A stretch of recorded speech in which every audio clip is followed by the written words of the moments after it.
Привіт, мій любий друже! І під кінець літа захотілося зробити ще чогось такого актуального до цієї пори. І ні, це не розбір літніх історій. Адже ви знаєте, що я полюбляю робити огляди в невідповідні для того моменти.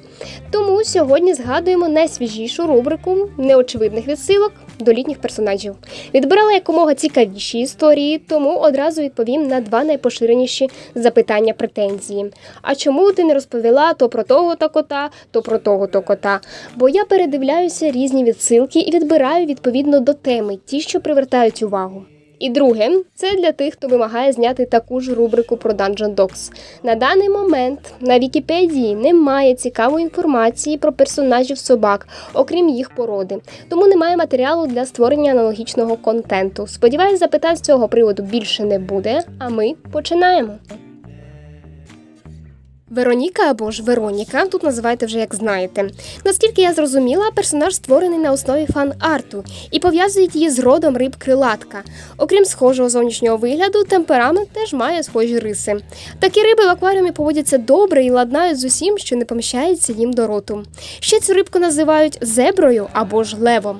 Часто завмирає так, що нагадує водорості. Власне, так і потрапляють до її пащі риби. Цікаво, що самі по собі ці риби досить таки пасивні і майбутня їхня здобич частіше за все наражається на отруйні голки сама. Насправді правило чим яскравіша, тим більш небезпечніша спрацьовує дуже часто, як у світі риб, так і плазунів. Ну і наостанок, дивно, але цю рибу споживають люди. Оскільки м'ясо, на відміну від голок, смачне та зовсім не отруйне. Звичайно, якщо правильно його приготувати. Сандра. Раніше, вірніше до цього моменту, я вважала, що ніяких відсилок тут не може бути. Просто кіт. Але, як виявилось, історія куди цікавіше. Сам персонаж в теорії походить від американської актриси Сандри Ді, яка зіграла роль у легкій такій літній комедії «Джі-Джет». Старенький фільм 1959 року, який поширив культуру серфінгу в Америці. Та й взагалі вважається прабатьком жанру пляжних фільмів. Прикольно те, що фільм знятий на основі реального життя дочки автора аналогічної книги. Серед особливостей Сандри є також те, що вона наряду з деякими персонажами має різнокольорові очі та підстрибує. Хоча з появою інших подібних персонажів це втрачає свою якусь таку певну унікальність. З Амелією пов'язано декілька цікавих фактів. Перш за все, це те, що вона сіамська кішка, але очі у неї карі, що зовсім для них не характерно. Також вона стала першим котом-подорожувальником, це 4 листопада 2017 рік, і є єдиним котом з вогнепальною зброєю. А тепер про саму відсилку. Амелія, та-да-да-дам, є відсилкою на капітана Амелію, це так поворот. Капітан корабля та тентагоніст планети скарбів. Так пишеться про неї в Вікіпедії мультфільму. І, до речі, вона кішка. Існує думка, що це відсилка до косатки із фільму 1993 року «Звільнити Віллі». Вказівкою на те є висловлювання «мене схопили лише раз, більше ніколи». Більше як таких доказів і нема. Якщо не брати до уваги ім'я головного героя косатки Кейко.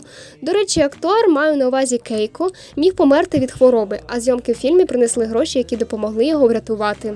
Цікаво, що після цього всього косатку Кейко випустили на волю, але він не відходив від бухти лише коли поряд проплила група косаток, Кейко помандрував разом з ними.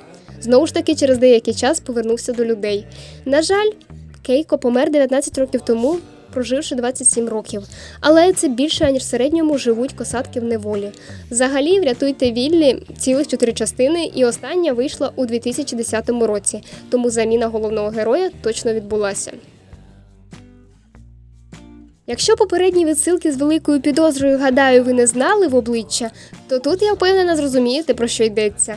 Star Sky слугує відсилкою на My Little Pony, а саме принцесу Skystar, де їх імена мають ті ж самі склади у зворотньому порядку. Окрім схожості імен, вказівкою на те є стрічка з пісню у фільмі. Одна маленька річ може мати велике значення, яку промовляє Star Sky. Є ряди інших персонажів, які вважаються відсилками до My Little Pony. Серед них Луна, Спарк, М'ятне серце, Селестія і Юна.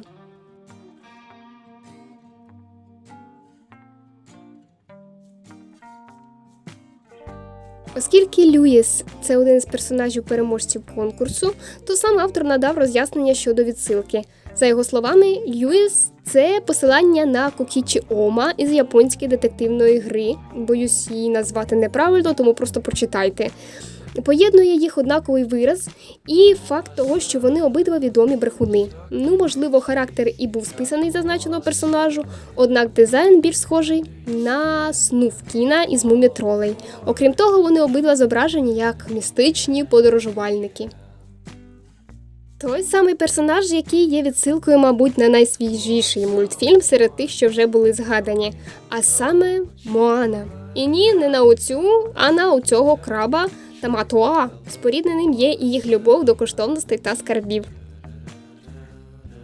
Свея – це збірний образ учасника святкування шведської середини літа. Це схоже на те, як у нас святкують Івана Купала, але зі своїми традиціями. Наприклад, вони співають пісню «The Little Frogs», при цьому стрибаючи як жаби. До того ж, маринований оселедець, про який згадує Свея, ніщо інше, як одне із частувань на це свято. Також облаштовують травневий стовп, під яким водять хороводи, прикрашають будинки зеленню, що за повір'ям приносить достаток і здоров'я. У вас могло виникнути запитання, чому травневий стовп, якщо свято літнє? Справа в тому, що шведський клімат не дозволяє знайти квіти і зелень у травні, а традиція наголошувала саме на цьому. А ще вважається, що якщо дівчина вночі зірве 7 різних квітів і покладе під подушку, то їй обов'язково насниться майбутній чоловік. Так що, дівчата, може у вас буде бажання відсвяткувати шведський Midsummer, то зробіть це в суботу між 20 та 26 червня. Ось такий випуск літніх відсилок. Забігаю наперед і скажу, що, можливо, хеллоуінських знімати не буду, бо зазвичай вони досить прозоро очевидні. Але якщо що, то чекайте. А допоки, на все добре!